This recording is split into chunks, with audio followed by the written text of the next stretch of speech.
பாக்குறீங்க தானா குடலெல்லாம் இனிக்குமே. கப்பு ரொம்ப பிரமாதம். ஜமீன் கப்பு இல்ல, இப்ப கிடைக்காது. வேலைப்பாட பாத்தியா?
பிடிச்சிருக்குதா?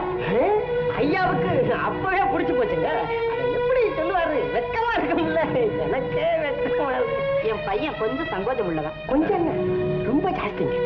வீட்டை விட்டு வெளியில கிளம்புறாருன்னா குனிஞ்சாதானே என்ன பண்ண மாட்டாரு. பாத்தீங்களா? இப்படியே சுருக்கமா சொல்ல போனா கோடியில ஒருத்தர். அறந்தாமா டேய், உனக்கு சம்மதம் தானடா? சரின்னு சொல்ல.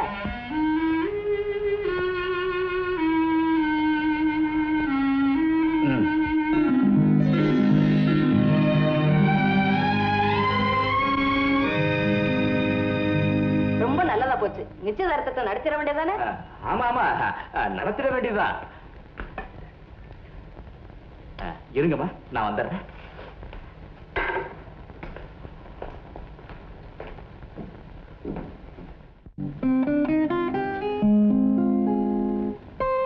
யார் நீ? உனக்கு என்ன வேணும்? நான் ஒரு பத்திரிகை நிருபர். உங்க மகளை உங்ககிட்ட ஒப்படைக்க வந்திருக்கேன். அப்பா. யார் நீ? என்னப்பா, நான் உங்க மகள் இல்லையாப்பா? நீ என் மகளா? ஐயா, என்ன சொல்றீங்க? தேவி உங்க மக இல்லையா? எனக்கு ஒரு மக இருக்கிறா. அவளுக்கு உள்ள நிச்சயதார்த்தம் நடக்குது. என் நேரத்தை வீணாக்காதீங்க. தேவி என்னமா அது? அப்பா, என்னப்பா சொல்றீங்க? நான் உங்க தேவி இல்லையாப்பா? ஐயா, கல்யாணத்துக்கு பயந்து தேவி வீட்டை விட்டு ஓடி வந்தது தப்புதான். அதுக்கு இவ்வளவு பெரிய தண்டனை தேவையா? தயவுசெய்து யோசனை பண்ணி பாருங்க. யாரோ ஒரு பெண்ணை கூட்டிட்டு வந்து என் மகன் சொல்றியே, உனக்கு என்ன பைத்தியமா? போவடியே தருவா.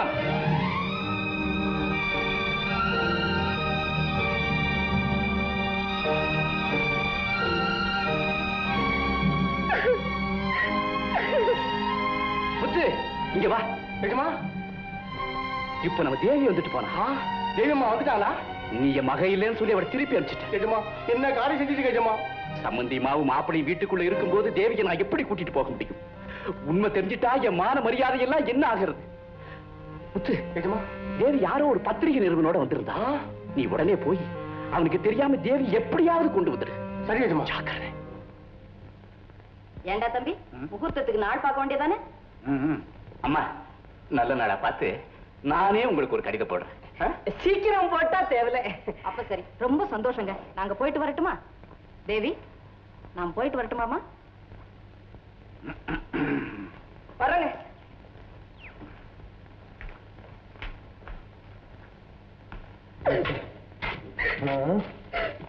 என்ன செய்ய?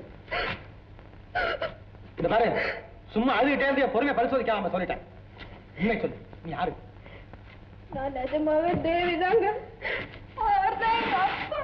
அவர் உங்க அப்பாவா இருந்தா உன்னை தன் மகள் ஏன் சொன்னாரு? ஆமா, ஏன் அப்படி சொன்னாரு? என்ன கேக்குறியா? அப்படின்னா நீங்களும் என் மேல சந்தேகப்படுறீங்களா? என்ன, ராத்திரியோட ராத்திரி யாருக்கும் தெரியாம வீட்டை விட்டு ஓடி வந்த நீ உண்மை சொல்லுவேன் நான் எப்படி நம்புறது? என்ன இருந்தாலும் யாரா இருந்தாலும் சரி, நீ செய்தது பெரிய தப்பு. என்னது, நான் தப்பு செஞ்சுட்டேனா? ஆமா, இந்த பாரு, பெண்கள் முட்டைக்குள்ள இருக்கிற மஞ்சக்கரு மாதிரி. என்ன நடந்தாலும் 4 சுவருக்கு மத்தியில தான் அவங்க வாழ்க்கை சோபிக்கணும். ஆமா, 4 சுவருக்கு மத்தியில இருந்தா மூச்சு திணறி சாக வேண்டியதுதான். அடாடாடா, என்ன ஐடியா! மூஞ்ச பாரு. அச்சம், மடம், நாணம், பயிர்ப்புங்கிற பண்புகளை தான் சொன்னேன். ஆமா, அவ்வளவு பெரிய பங்களாவில இருந்து நீ எப்படி தப்பிட்டு வந்த? மாடியில தான் என் ரூம். அதுக்கு பின்னால ஒரு படிக்கட்டு இருக்கு. அது வழியா இறங்கி வந்துட்டேன். சரி, நீயும் தப்பிச்சு வந்துட்டேன்னு சொல்ற. அங்க நிச்சயதார்த்தம் ஒரு பொண்ணுக்கு நடக்கிறதா சொன்னாரு உங்க அப்பா. அது யாரு? அது யாரோ ஒரு பொண்ணு. இப்ப எங்க அப்பா கூட என்ன வேண்டாம் சொல்லிட்டாரு. நான் எங்க போவேன்? அழாதம்மா, அழாத. அந்த பொண்ணு யாருன்னு கண்டுபிடிச்சு ஒன்னு அங்க சேர்க்கிற வரைக்கும் என் வீட்டுல இரு, நான் பாக்குறேன். ஆனா ஒண்ணு, எங்கிட்டயும் சொல்லாம நீ ஓடி போயிடாத. ஏன்னா பெண்கள் கடவுள் சில மாதிரி, கோயிலை விட்டு வெளியே போச்சு வெறும் கல்லுதான். ஞாபகம் வச்சுக்க. வா கண்ணத்தோட. நீங்களே இப்படி வருத்தப்பட்டுக்கிட்டு இருந்தா எப்படிங்க எஜமா? என்ன நடந்ததுன்னு சொல்லுங்க. சொல்றேன். யாரோ ஒரு பத்திரிகை நிருபனோட அந்த தேவி இங்க வந்திருந்தா. நம்ம தேவிங்களா? நம்ம தேவி. அந்த உறவு இருந்து போய் எத்தனையோ நாளாச்சு. மறுபடியும் அவ பேர் சொல்லாதே. இனிமே அவ எம்மக இல்லை. ஏஜமா, கை விரல் கண்ட பட்டுட்டா கையையா வெட்டிக்கிறோம், கண்ணதானே துடைச்சுக்கிறோம். நம்ம தேவி செஞ்ச தப்பும் அப்படித்தான் ஏஜமா. அவ தெரியாம செஞ்ச தப்பே பெரிய மனசு பண்ணி நீங்க தான் பொறுத்துக்கணும். புழுதியில விழுந்துட்ட விட திரும்பவும் பூஜை அறைக்கு கொண்டு வர சொல்றியா? குப்பையில விழுந்ததாகவே இருக்கட்டும், அது மாணிக்கமா இருக்கிற போது குனிஞ்சி எடுக்கிறதுல தவறில்லையே ஏஜமா.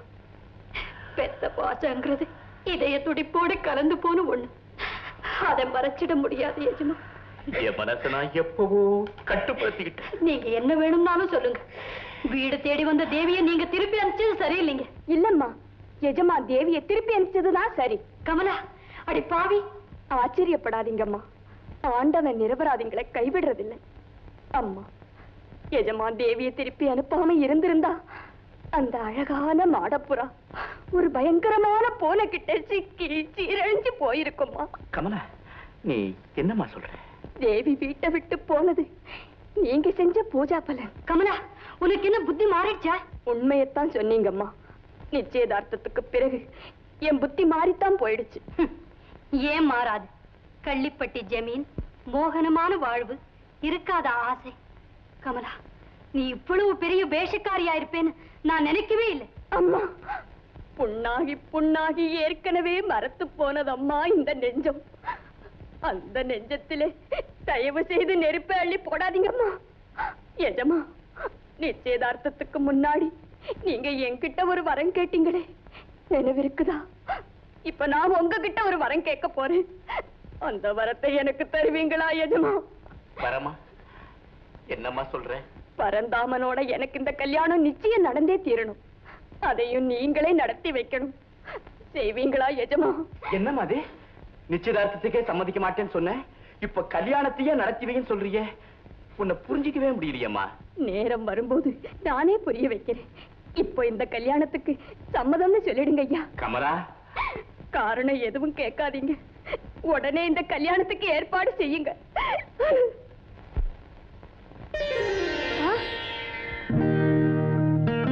அண்ணா, நீங்களா? நீயா? ஆமா அண்ணா, நீங்க காப்பாத்தினீங்களே அந்த கமலாதான். கண்ணீரை தொடச்சீங்களே அதே கமலாதான். இல்ல, அன்னைக்கு சாவின் முனையில நான் சந்திச்ச கமலா பலவீனமானவன். சத்திரத்தை நான் சந்திச்சேனே கமலா, அவ பரிதாபத்துக்குரியவன். ஆனா இப்ப நான் சந்திக்கிற கமலா பணக்காரி, பகட்டுக்காரி, ஆடம்பரத்துக்கு அடிமையான ஒரு அழுத்தக்காரி. ஐயோ, கொடுமையான குற்றச்சாட்டு. அண்ணா, நீங்களும் என்ன சந்தேகிக்கிறீங்களா? எப்படி நம்புறதுன்னு தெரியாம தான் திகைக்கிறேன். எனக்கு உயிர் பிச்சை கொடுக்காம அன்னைக்கே என்ன சாக விட்டுருந்தீங்கன்னா நான் இந்த சந்தேகத்துக்கே ஆளா இருக்க மாட்டேன். ஏன் சுத்தி வளைச்சு பேசுற? உன் சூழ்நிலை மாறி இருக்கு, சுயநலக்காரி ஆயிட்ட. அண்ணா, என்ன நல்லா பாருங்க. என் முகத்துல மோசத்தின் சாயல் இருக்குதா? என் இதயத்துல துரோகத்தின் நிழல் தெரியுதா? சொல்லுங்க அண்ணா, சொல்லுங்க. மனிதனுடைய முகம் இருக்கிற அதே இடத்துல இதயம் இருந்திருந்தா உலகத்துல குற்றவாளிகளே இருக்க மாட்டாங்க. என்ன செய்யறது? கண்ணுக்கு தெரியாத இடத்துல அந்த இதயம் இருக்கிறதுனால தான் உலகத்துல இத்தனை அக்கிரமம் நடக்குது. இந்த உலகமே என்ன சந்தேகப்படட்டும், அதனால நான் வருத்தப்படல. ஆனா கருணைமிக்க உங்க உள்ளத்துல மட்டும் இந்த ஏழு கமலாவை பத்தி தப்பான எண்ணம் விழுந்துடக்கூடாது அண்ணா. அவ்வளவு நல்ல எண்ணம் உனக்கு இருந்தா தேவிக்கு சொந்தமான வாழ்க்கை நீ அனுபவிக்க துணிஞ்சிருப்பியா? அண்ணா, நான் எதுக்குமே உதவாதவன்னு நினைச்சிட்டு இருந்தேன். ஆனா என்னாலையும் ஒரு நல்ல பொண்ணுக்கு ஏற்பட இருந்த ஆபத்தை தடுக்க முடிஞ்சது. அதை நினைச்சு நான் இப்பவும் சந்தோஷப்படுறேன். ஆமாண்ணா, தேவிக்கு வர இருந்த ஆபத்தை நான் சுமந்துகிட்டேன். நீ எதை சொல்ற? எந்த கற்புக்காக இந்த உலகத்துல பெண்களை மதிக்கிறாங்களோ அந்த கற்பை என்கிட்ட இருந்து பறிச்சிட்ட பாவிய தெரியாதுன்னு சொன்னேன் இல்லையா? ஆமா. அவர்தான் கள்ளிப்பட்டி ஜமீன்தார் பரந்தாமன். அப்படியா? ஆமா, இந்த வீட்டுக்கு மாப்பிள்ளையா வந்தவரும் அவர்தான். அமரா, நீ உண்மையத்தான் சொல்றியா? ஆமா அண்ணா, என்ன நம்புங்க. தேவி வீட்டை விட்டு போயிட்டதால அவங்க தப்பிச்சாங்க. அந்த தேவியா நான் வேஷம் போட்டதால இந்த வீட்டு மானம் தப்பிச்சது. நானும் பரந்தாமனை அடையாளம் தெரிஞ்சுக்கிட்டேன். இதெல்லாம் உங்ககிட்ட சொல்லணும்னு துடிச்சிட்டு இருந்த போதுதான் நீங்க தெய்வம் போல இங்க வந்தீங்க. கமலா, அழாத. நான் கொஞ்சம் அவசரப்பட்டுட்டேன். தேவிக்காக இவ்வளவு பேசுறேன். அண்ணா, உங்களுக்கு தேவி தெரியுமா? அவங்க எங்க இருக்காங்க? கமலா, தேவி இப்ப என் கூட என் வீட்டுல தான் இருக்கு. கமலா, தேவி என் வீட்டுல இருக்காங்கிறத யாருகிட்டையும் நான் சொல்ற வரைக்கும் சொல்லக்கூடாது. ஆமா, பரந்தாமன் உன் அடையாளம் கண்டுபிடிச்சிட்டாரா? கல்யாணத்துக்கு சம்மதிச்சாரா?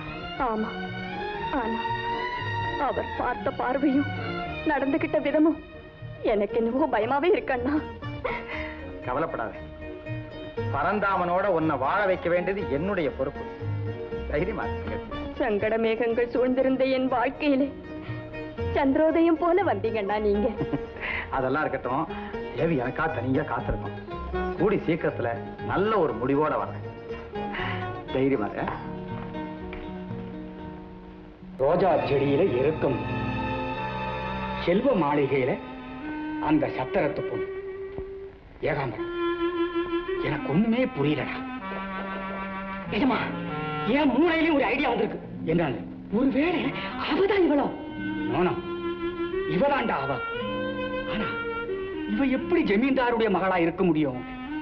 நிஜமா அன்னைக்கு ஒரு நாள் ரோட்ல ஒரு மானை சந்திச்சவன் ஞாபகம் இருக்கா? எந்தமா? ஒரு புண்ணியவன் நம்மள லெப்ட்ல கொடுத்து ரைட்ல வாங்கி புரட்டி புரட்டி எடுத்தாங்க. அதே ஆளுதான் அந்த பொண்ணை கூட்டிக்கிட்டு வந்து ஜமீன்தார் வீட்டு வாசல்ல கலாட்டா பண்ணான்னு சொன்னல. அப்ப இருந்தே எனக்கு சந்தேகம். சந்தேகம் தாண்டா மனுஷனை சுறுசுறுப்பாக்குது. புறப்படும். ஏமா கல்யாணத்துக்கு பயந்துகிட்டு இப்படி வீட்டை விட்டு ஓடி வரலாமா? என்னமோ உங்க நல்ல காலம் எங்க அண்ணனை சந்திச்சீங்க. இல்லைன்னா என்ன ஆயிருக்கும்? வயசு பொண்ணுங்க வெளியில தனியா நடமாடுற காலமா இது? நான் என்னமோ விளையாட்ட வந்துட்டேன். எனக்கு என்ன தெரியுமா? எனக்கு எல்லாம் தெரியும். நீங்க செல்வ மாளிகையில செல்லமா வளர்ந்த பொண்ணு. உங்களுக்கு எல்லா சௌகரியமும் இங்க இருக்காதுதான். இருந்தாலும் இதை உங்க சொந்த வீடு மாதிரி நினைச்சுக்கீங்க. உங்களுக்கு எது வேணும்னாலும் அகல்யான்னு ஒரு குரல் கொடுத்தா போதும், ஓடி வந்துடுவேன்.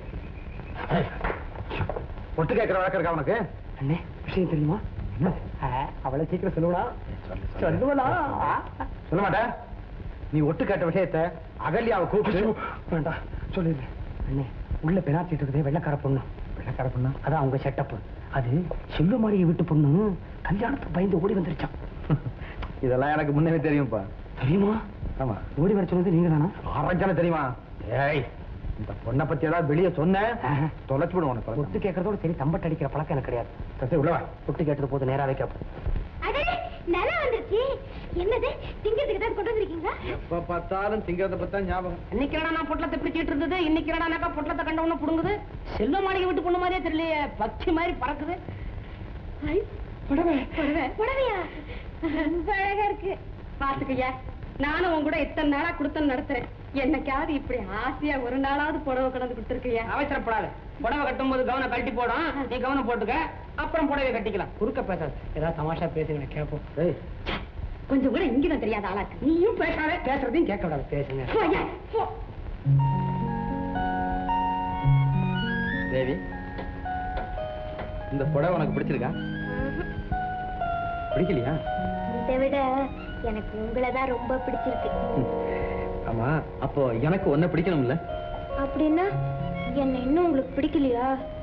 ஏன், நான் அழகா இல்லையா? சே, யார் சொன்னா அப்படி? வண்டு விழி, குண்டு புகம், நிலா துண்டு நெற்றி, தந்த சிலைக்கு தங்கச்சாயம் பூசின மாதிரி இருக்க.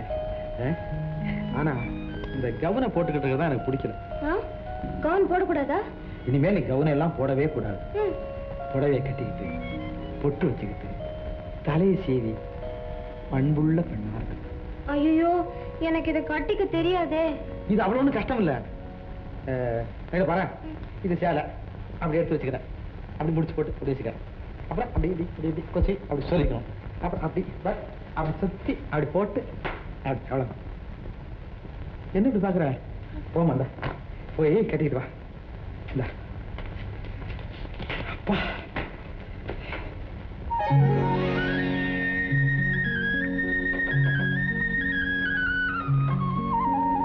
என்ன இப்படிதானா? ஐயோ, என்னமா அது? கட்டிக்கிட்டு வரத்தால வாரி சொல்லிட்டு வந்திருக்க. எனக்கு கட்டிக்க வரலையே. நான் சொன்னேன்ல இப்படி சொல்லிக்கணும்னு சொல்ல. நீங்களே கட்டி விடுங்களேன்.